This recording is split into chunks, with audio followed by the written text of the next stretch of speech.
Hi everyone. So as I mentioned, my name is Jessica. I'll be running a workshop today around design thinking slash human-centered design. And really the purpose of this workshop is we know many folks are in the process of their round two submissions, but beyond that, looking at, coming up with ideas, refining those ideas and iterating on them in a way that works.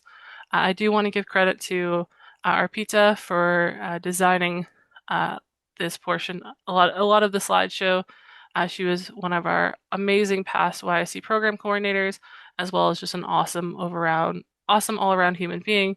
So I just want to give a thank you to her, as well as members of the team who've kind of iterated on the slide deck throughout the years.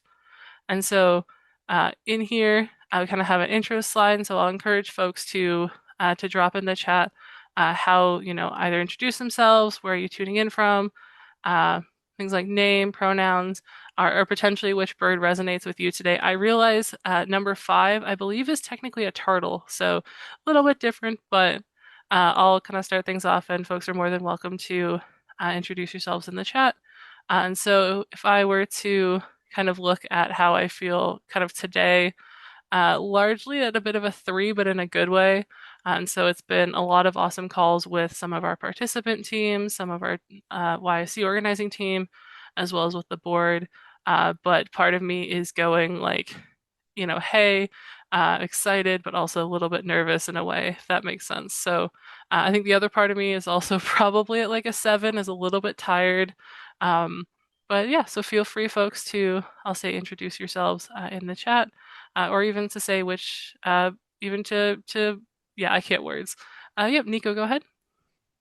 Hi, just a quick note. I don't know if it's just my screen or not, but I have like a tab on my screen saying audiences window and I can't really see your screen. Yeah, there's just a pop-up on your screen. I think you want to click the X For me? if you see that. No, Here, Jessica, I'll sorry. I'll It's do just a so I'll pop-up. do this. Can y'all? This should be a little bit better. Yeah. Oh, Yeah, perfect. that's good. Amazing. Yep. I can also go ahead and introduce myself. Oh my goodness, I feel like an 8 right now. Because I've Uh, just been having some long days, but for the past 2 days, I've kind of been waking up at 5 a.m. and starting my days. But yeah, I guess my name is Niku. My pronouns are she, her, and I'm tuning in from Toronto, Ontario. And is there another bullet underneath that I missed? uh, no, you covered the which bird resonates with you today. Yep, So the you're all way good in if terms I of turn on there. my camera, that's how my hair is right now, so it's staying off. Y'all are all good. It's honestly sometimes well, I'll hop on a workshop or a call and folks will say like Jess, I can never see, a super messy thing in your background, and then I look to the pile of laundry that I did last night and say like, the When you reality forget is to is, turn is on right. blur Sometimes there are background. things that we don't see outside of someone's like square of camera, right? Um, but number 8 is absolutely valid in terms of there. I know uh I Sunday night when I'd finished a bunch of things, I was a bit of like a 1 because I was dealing with some things, and I'm just like so, a little bit out of it, but glad to have all the things done, and that kind of feeling you get once you've finished a lot of things. You look at your to-do list and there with the tiredness. So all good in terms of things there. But yeah, so I'll say, folks, is to introduce yourselves. One of the things I'll say is you might notice sometimes I ramble a little bit and go in circles. But that is because often for me, if one is a subject I really care about, I have a bad habit of rambling in a way. But yeah, so in terms of a little bit about myself, so my name is Jessica or Jess. I go by she, her, hers pronouns. A little bit about my journey is I grew up so for any folks from Ontario, you'll probably know Mississauga, which is outside of Toronto. But I spent, the majority of my life in Mississauga, and then for university decided to go up to North Bay. And so I went back and forth from Mississauga to North Bay for about 3 years. COVID happened, and then started studying from home. And so now I'm back in Mississauga, kind of where I do my part-time studying and work at YSC. But our team is from across Canada, so we have some of our team in the past that have been from the West Coast. Some of y'all know Shtangshu coming from Nova Scotia. And yeah, so in terms of myself this year, I'm very excited to be the YC Summer Challenge Coordinator. Y'all have probably gotten a lot of emails from me over the course of the last few weeks, whether it's stuff pertaining to your round 1 submission, your round 2 submission, mentorship, and things like that. I'm also a YC Summer Challenge alumni, so from 2021 and 2022 in terms of there, so I understand a little bit of the experience, and granted that experience has also changed over the last 4 years. Uh, Otherwise, I'm also a part-time university student, so I'm hopefully finishing up my history degree, fingers crossed, at the end of this year. But there's also so many other things that make up myself. Some of my passions is I used to be super into sea turtles, still am. For anyone who's seen a workshop before, you've probably seen this little turtle that sits on top of my computer. It's one of those like reversible kind of mood turtles, and I have a little, it just sits on top of my computer there. And then also very much into kind of video games and computer gaming. When someone had asked me about this previously, they were like, "Hey, just like what games are you into?" And they listed off a bunch of them, and I was like, "No, I'm probably into some very ones that are like outside of your some people might consider quote unquote old games." Um, and also mental health advocacy, which is part of the reason I joined YSC was with a project around kind of mental health advocacy. And a proverb slash quote I like to live by is from a book series that I fell in love with growing up. And it is, you could rattle the stars, you could do anything if you only dared. And I think that goes really well and fits really well for both YSC as well as the projects, as you know, you can really do anything if you only dared in terms of there. And yeah, and welcome, Wrestling. So thank you for introducing yourself. Also, like, happy early birthday. Make sure to take time for yourself for your birthday, and that is totally fair given the things. So a little bit about the. Oh, thanks for Alan as well. So Alan mentioned feeling a bit like bird number 5, also very valid. There used to be another slide that we did for this that was like a bunch of different versions of ducks, and it was like, which duck are you feeling like? And they were all like inflatable, like big ducks that you kind of see like in the water slash pond sometimes. And so that's one I might bring back for our finals in terms of there. But yeah, thank you all so much for introducing yourself. So a little bit about today's workshop. Today's workshop is going to go into a few different things. So a couple of different things we're going to go over is intros. So the intros like expectations, skills builder, what is human-centered design, a bit of design thinking, so problems and solutions, as well as conclusion being market research, navigating resources. There's some concepts that I will encourage, if it is one that interests you, to especially look it up afterwards a little bit more, or to reach out to us for some of those resources. I'm always happy to have chats with folks around there. And honestly, Mike's super valid, and bird number 4 is very fair. I know a few folks this week just with like the hot weather and everything that are like, I'm being forced to stay inside. Um, but yeah, so in terms of things, I want to stress that there are no bad ideas, that we're all here to learn. I encourage folks to be creative and also to share. So at any point during the kind of workshop, if you're like, hey, I'd love to share, something in relation to this point, let me know. Obviously, making sure that we're being respectful to participants as well as for folks potentially watching this recording. And so one of the first things is a skills builder. And so this is one that we did previously. And what I'll do is I'll kind of give an example. And if someone wants to kind of come, to volunteer an example, absolutely. But I know it's also a Monday night. And so I'm trying to make sure to, check in with folks around their energy levels and making sure that not forcing anything. So in terms of this, what I'll do is say, so for example, finding an object. So this would be coming up with a few potential different uses of the object, picking your favorite use and sharing with the team. And so while folks are potentially thinking of this, I will kind of do a quick look around my room to see what I can find, at least in the meantime. A lot of the stuff on my table is very kind of computer gaming related, and so trying to find one of those is a little bit hard. But I will take actually this here. So this, for folks that can see, I'll actually put it a little bit more in view. This is a little kind of headphones, like AirPod-like case. It's a pair of earbuds that I get to I bring them with me for meetings and calls. It's a little earbud case. And so the primary use, someone might say, and when they look like something like this, is, oh, it can only be used for earbuds. When in reality, if you were to actually look at this case, and if you're someone who likes to fidget with things like myself, it's actually a really good kind of fidget toy. It does make a little bit of a loud noise if it slams shut, but I used to fidget with this when at work, and even when I was studying in person. If you take the earbuds out, you could actually probably put something else inside of it. So maybe it's a container for medication, worst case scenario. If you're like, hey, I have, if you're someone who likes, I only prefer to use one earbud, I'll put something in the other side. It's also the shape of it could be used for a couple different things. So maybe this is your way of reminding yourself with like a little sticky note of a positive motivation. And so, in terms of a traditional use, a little bit outside of there, but is one of those kind of things. If we look at a couple other objects that sometimes folks will do, is they'll use usually even something like a stack of paper. Stack of paper, right? People say, oh, you can only use stack of paper for note taking.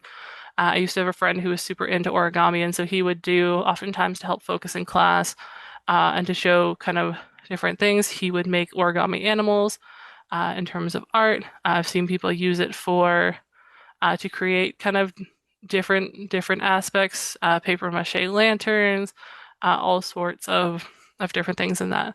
Would anyone like to potentially uh, go ahead for maybe an object they found or one they can think of that might have a couple, uh, maybe it's a non-traditional use for it, or maybe something that's really close to you that you're like, hey, I know the thing I'm supposed to use it for is this, but I like to use it for these things. So would anyone like to go?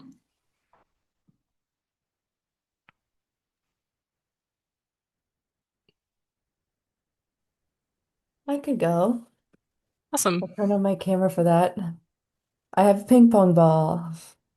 It's also my fidget toy, or to help me kind of massage my muscles because I tend to work out and I'm sore all the time. So it's like a nice little, help you get the knots out.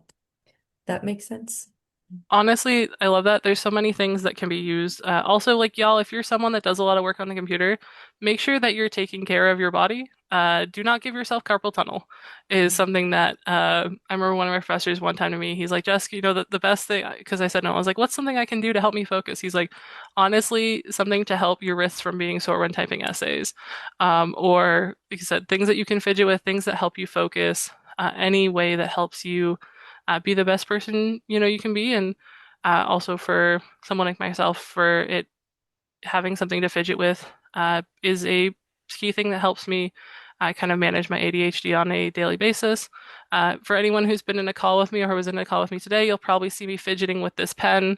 The lid never stays on because it's a little bit broken, and so for me, it's a little bit of a fidget thing that I'll use kind of back and forth. So everyone's got kind of their different things. Really, the key thing here, and I'll encourage y'all when it comes to especially your projects, is thinking outside the box a little bit in terms of, you know, maybe the traditional use is this, and yes, it can absolutely be used for that. What are the potential other ways it can be used? So this is something that if folks want to drop in the chat, absolutely feel free to. Um, but kind of going from there is looking at the cycles. So if we look at the different cycles, we see that we have a couple different ones. For example, we see similar to when y'all were first submitting your projects to OIC, right? Looking at the problem, looking at kind of the problem definition, the design brief, and then the solution. Sometimes these things are not, and the reason I actually love this diagram is it's not circular.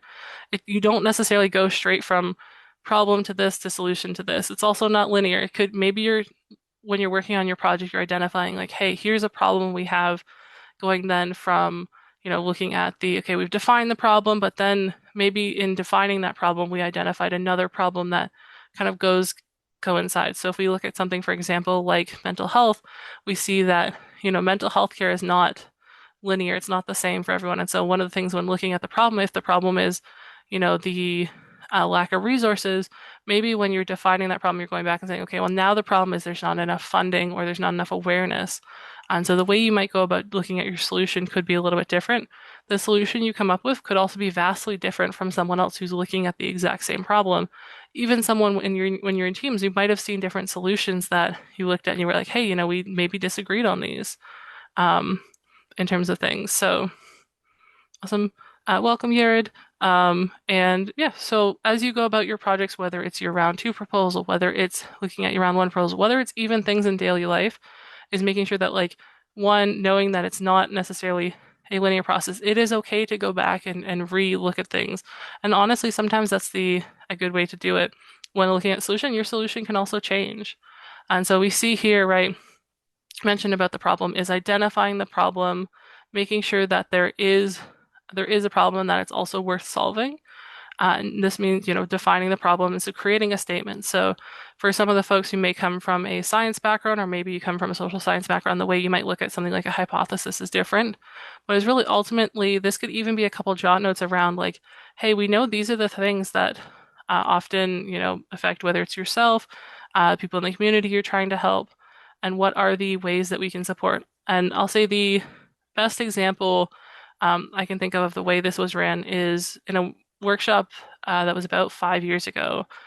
They sat, bunch of us down. It was a virtual one. It was during COVID, and they said, here's a problem you're trying to solve. The problem you're trying to solve is is mental health, is the lack of mental health resources.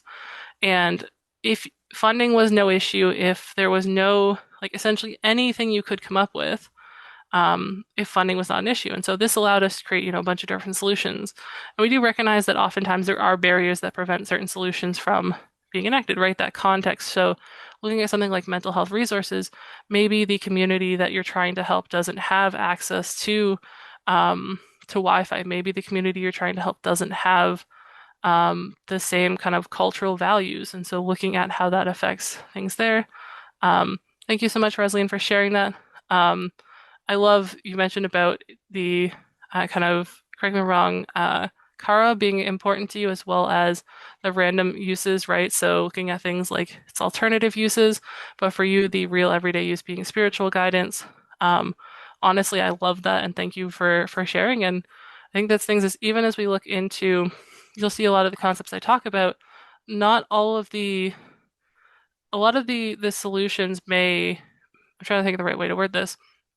Even when you hear me talk about the mental health solution, that's something that's very near and dear to me in terms of mental health resources, both from lived experience as well as the projects that I've, chosen to kind of support over, I'll say my adult life, which makes me sound old, but um, each of those have its own context and also have to look at thinking about scales and making improvements. And the one thing I want to stress with improvements is your project, or whether it's a project or an object you use in daily life, doesn't have to be perfect.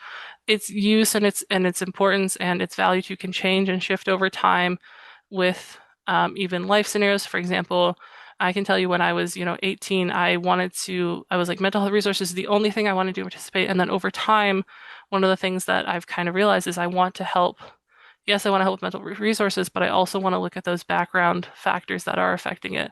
And so, like I said, you'll hear me ramble a lot, but I'm going to kind of stop myself and go on to into this. And what you saw me honestly just doing was brainstorming. And yes, brainstorming is sometimes all over the place.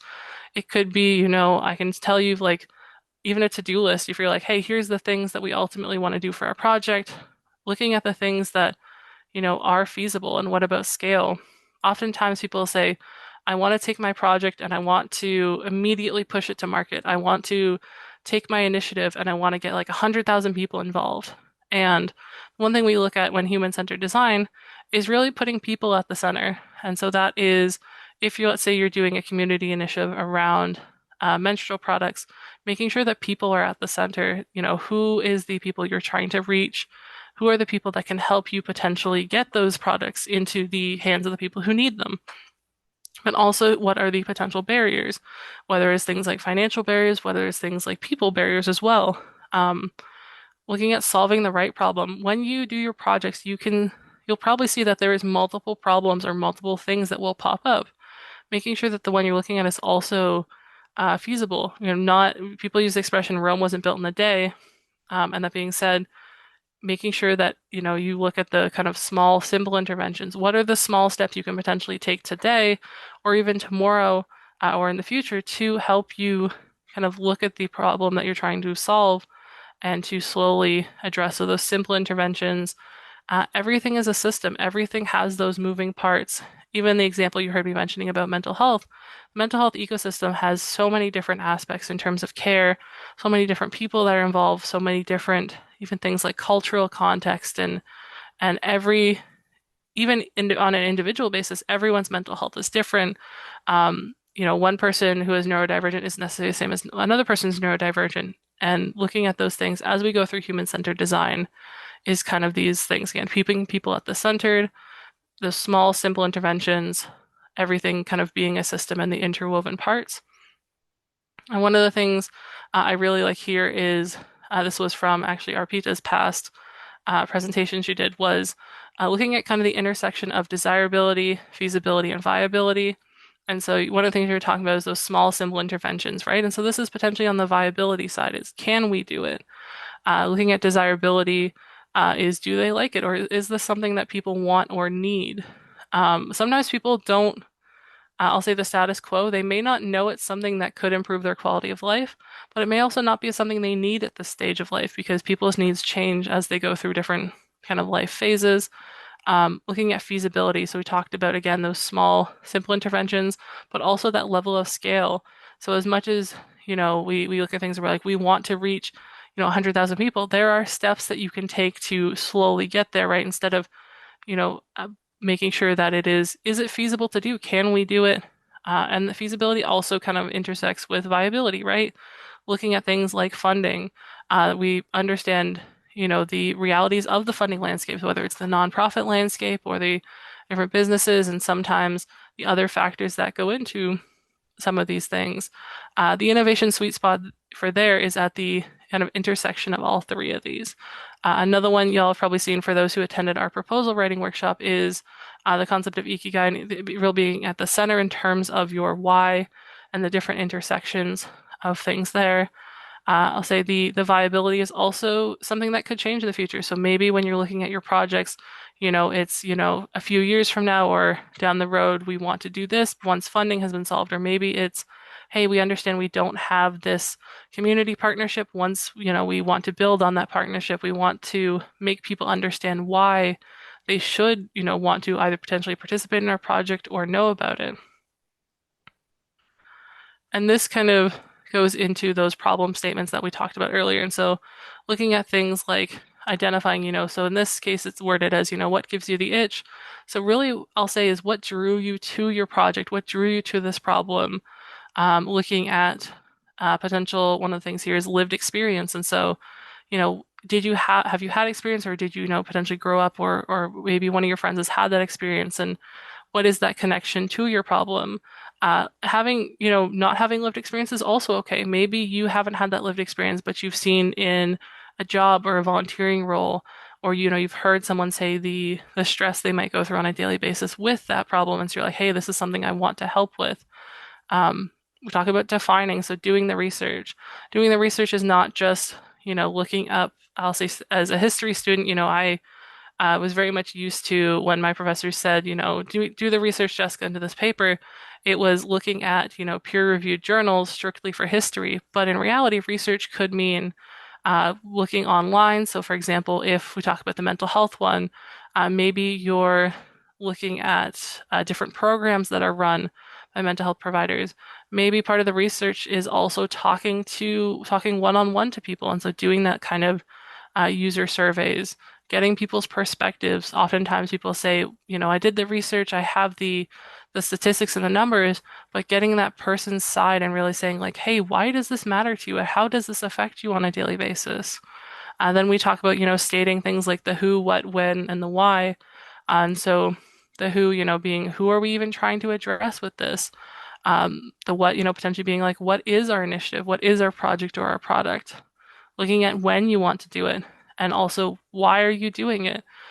And these things can also change over time. I can tell you that there are some projects that start off as, hey, our goal is to reach out to people in this province from, age 18 to 65. And then after really diving into that research, say, you know what, the people that would benefit most for our project is, maybe 18 to 25. Even here at YC, you'll see our summer challenge, right, is geared towards 16 to 25. And so some of that is looking at things like this of like who, doing that research, identifying, looking at things also like the funding landscape, because sometimes there is parameters that you have to follow with different funders and these. As we go into looking at the different solutions, has anyone heard of the sandbox in terms of this before I go into it?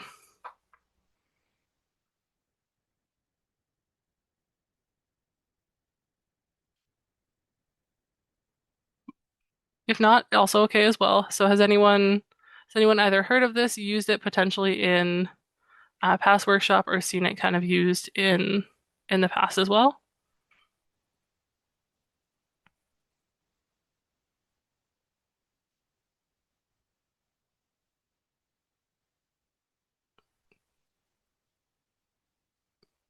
If not, that's also okay. So I'm going to turn my screen share off of screen share because I'm going to switch over to actually one of our other documents for a second. So one of the things that I want to kind of say about the sandbox is when you look at whether it's one of these theories or multiple ones, there's a couple of things that we want to keep in mind. And so we know, for example, ideation is this huge kind of landscape. Okay, we understand that when you, like I said earlier, the solution you initially brainstorm may not be the one that you continue down the road. You may have changes, it may adapt with feedback. And so the sandbox solution really being, how do you ensure either what you're trying to do stays within that sandbox, so within that area of scope, or what do you need to do to make the sandbox bigger? There are some projects that, for example, even looking at past projects that will focus so much on how do I make my scope bigger? How do I impact more people? How do I reach as many people as possible that the sand, in theory, goes outside of the box? There's projects that looking at things like limitations. We talked about funding, right? Sometimes there are those funding regulations that you have to follow, and that can limit the size of your sandbox, right? That audience that you're trying to reach. Even looking at the skills of your team, and so maybe you don't have necessarily the skills to get you to the point of where you want to be, but how do you work as a team to kind of come up with some of those solutions? And I'll say this kind of varies in terms of team to team as well. And so even I can say as YSC, we identify that we're not necessarily the experts in everything when it comes to innovation.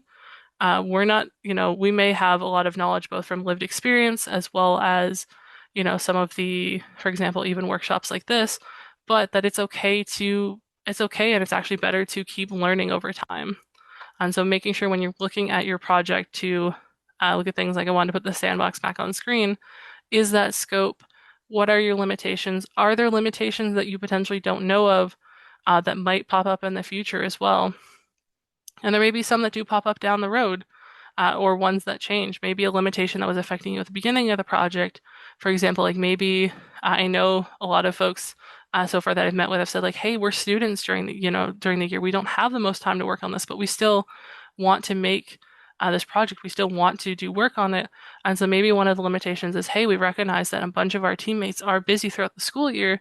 So instead of focusing on having like a meeting every day, maybe it's we meet, once every couple weeks and we talk about like what is the research that we need to do? What are the things that we can do to still help keep going while making sure that we're prioritizing ourselves and things that we need to take care of?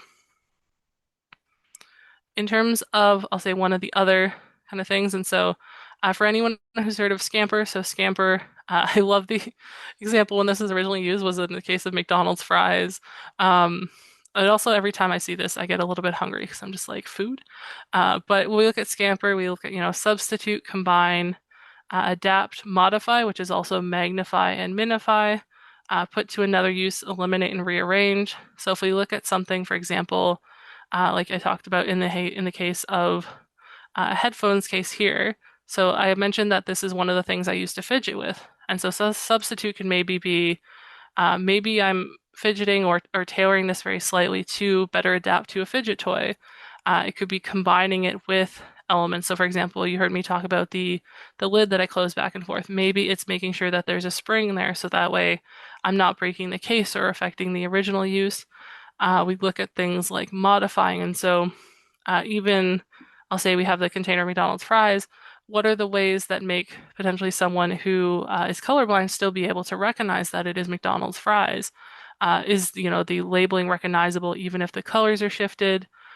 When we look at kind of other products, and products and projects, is the intended use of this also having another use, or having another impact? And so in the case of something like, let's say we're modifying something like the headphone case you saw me having, maybe we're modifying so that way it's easier to use for someone who has tactile difficulties, so trouble opening things or mobility.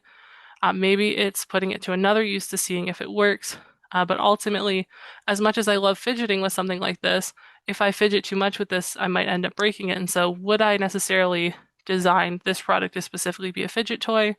No, I might rearrange some of the aspects of the packaging to be more durable or to be better fitting of the kind of consumer. And so I'll say there's multiple lenses here, similar to when we looked at the sandbox, is how do you ensure that ultimately scaling yourself, being feasible in terms of things, but not being afraid to try different kind of aspects in here. Say packaging in terms of marketing is also one that's really neat. If you look, if you're someone who gets really interested in terms of like brands and kind of brand development over time, you'll see the difference in the terms how brand logos have adapted and branding, what are things like colors, accessibility, and all of that stuff. We also look at the design thinking process. And so, as I mentioned, it's not a strictly kind of linear process. Sometimes you will go a step forward and then maybe you go back. In this diagram, one thing it shows is that, sometimes when we look at things, for example, like I said, empathizing, so understanding that problem or understanding the experiences that people are going through. This diagram shows, implementation goes directly to empathize and kind of there. But the way I really encourage you to look at this is look at the different intersections that come with this. And so empathizing, is not just when you are defining the problem. It's not just when you are ideating on the problem. Also during implementation, if you, let's say, do your pilot program of a project and someone comes back to you and says like, hey, I have a bit of feedback on there, you're going to use that feedback and you're going to, empathize with the person, say, do I understand where they're coming from? Do I need more context? Even when you're looking at defining the problem we talked about, and this is mentioned, on the rubric, when you look at, defining that problem and the solution, is are you empathizing with the people you're trying to potentially support? Have you defined the problem enough? Regardless of the phase you go through, have you gone back and said, are there ways we can improve? And so the thing, even as you go through, for example, we go to implementation, right? You're still empathizing with folks. The testing and the prototype, you're still potentially, maybe you ideate on something, you go, okay, I want to then define the problem again, and then I want to go back and empathize with people before trying to implement a second problem, or sorry, a second solution.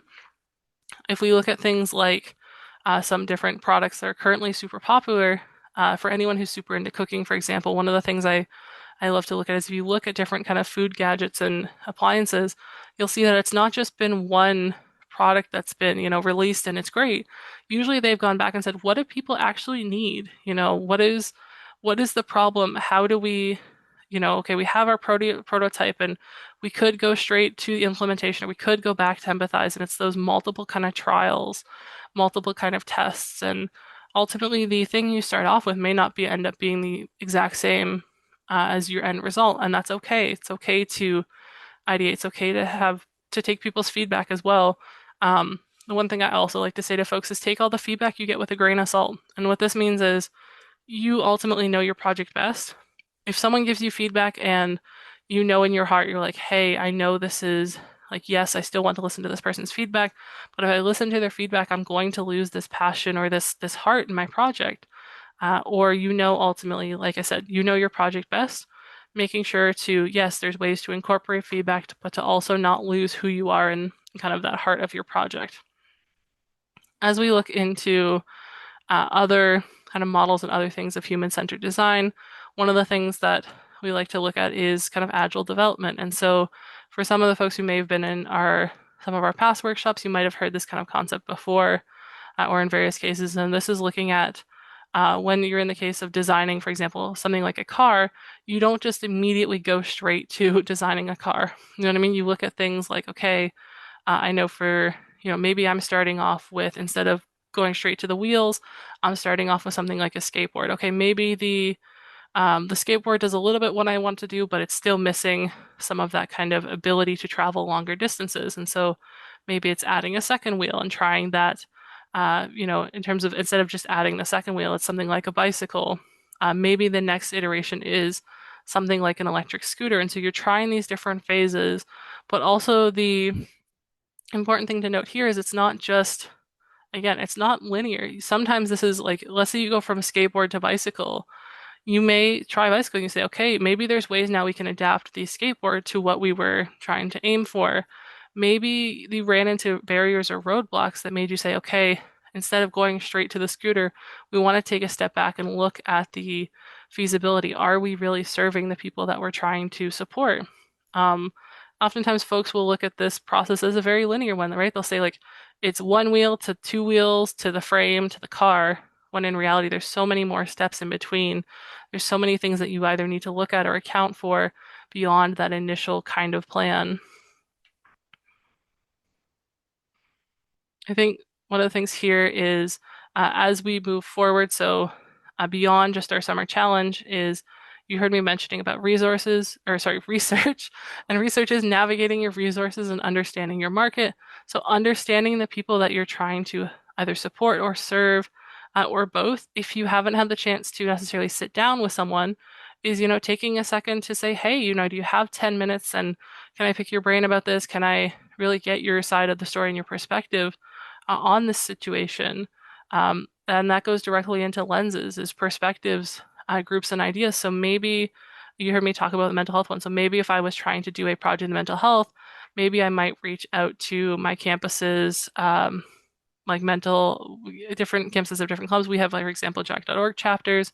So maybe that's reaching out to my campus's Jack.org chapter and saying like, hey, can I get your perspective on the lack of mental health resources? Can I get your perspective on some of the things that you have tried, and whether it's things that have gone well, things that haven't gone well. Maybe there's alternative ideas that you haven't considered, or ones that you've kind of said like, okay, this is our main idea, but these are a couple that are on the back burner, right? Like we can only go with so many, and trying those different things. Ultimately, system as well, which is as we talk about those complexities, right? Recognizing that there are things that will pop up in your innovation journey, whether it's life things, whether it's things with your project, and how the different systems are interwoven. And so sometimes, it's not just, this is going to sound very cheesy, but you're not just alone in trying to solve this issue. Chances are there is someone else who maybe they've already tried one solution, maybe they're trying something different, maybe the problem they're looking at is slightly different due to their lived experience. But having that interconnectedness, understanding how the needs of your market really kind of intersect with perspectives. We talked earlier, or you heard me talk earlier, about kind of feasibility and viability, and one of the things is, if you can make the best product or the best thing out there, but if it's not beneficial to those that you're trying to serve or to reach, they may not use it. If it's not in a way, maybe a format they understand, maybe they need help in terms of how to use it, and also understanding that not everything is the best fit for everyone. There are things that, you heard me talk about this headphone case. I can tell you, as a matter of fact, like, if when I show this to sometimes other people that I work with, or that my friends, they really dislike a headphone case like this because it is hard to sometimes navigate. If it breaks, it's very small. Sometimes it doesn't, the charging port doesn't work. And so making sure to, again, look at those different perspectives. One of the things I do want to stress in this workshop as well is, for teams that are kind of going into round two, is to look at the rubric. And so you'll see some of the things we mentioned, right, are kind of noted in the rubric. Maybe not in that same wording, but looking at that research, strong research around potential scale of scope and impact, right, in that section around potential for environmental social impact. We talked about identifying that problem, right? And so maybe doing that primary research, but also personal accounts of lived experience. We've looked at things like scale and complexity, right, and that kind of feasibility and those different elements that really go with a lot of these. And so I'll say is, to absolutely take a look at, for our round two teams, take a look at this rubric. But beyond just YC, is really look at, how do these things go beyond here? How does how do we communicate our lived or professional experience to get people interested in our project? How do we, get people, for lack of a better phrase, to want to care? And that can sometimes be really hard. I can tell you there are projects that I've seen, that I can tell how much someone cares just from hearing them talk for 5 minutes. Over time, when you hear people talk about their project, and similar to conversations you've probably had amongst yourselves, amongst your teams, you can hear the passion someone has. You can hear the emotion in their tone. And that sometimes goes a long way in terms of conveying to people like why they should care because they can see this isn't something that just affects, someone they don't know. It affects someone, here and now. Or one of the things I'll say earlier, had a conversation with a team was around kind of lived experience. Not everyone comes from the same backgrounds. Not everyone has the same experiences. But lived experience or professional experience or combination of both. If you don't have, for example, one of those, or even if you're like, hey, I don't feel I have enough lived experience to be the best person to make this product or project, reach out to people who've gone through them. Maybe it's friends, neighbors, maybe it's classmates, maybe it's online communities. Making sure, though, if you are reaching out to people, whether it's for research, whether it's just to gain their perspectives, that you are doing so in a respectful way. Oftentimes, people will reach out and saying like, "Well, you didn't answer me, so I'm mad at you," and they fail to recognize that, like we said, sometimes life gets busy, things happen. Sometimes there are lived situations, preventing that person from getting back to you. And so, what are the ways that you can also have people, give their thoughts without them having to fill out, a giant survey or having that call?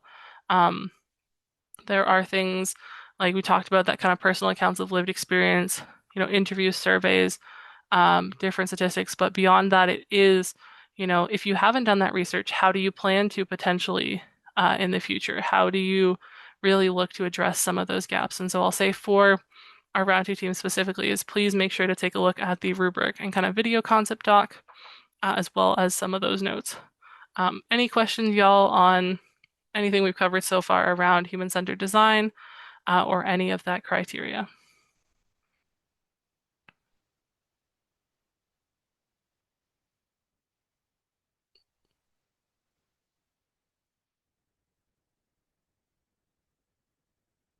And if there is, I'll say like if there isn't questions from folks, or if it's a question that you find after, you're welcome to send them our way. What I'll also do is right now I'm going to kind of end the recording, but I'll stick around in case folks have questions. That way, people also don't feel the obligation of having to have their question, in that recording, right?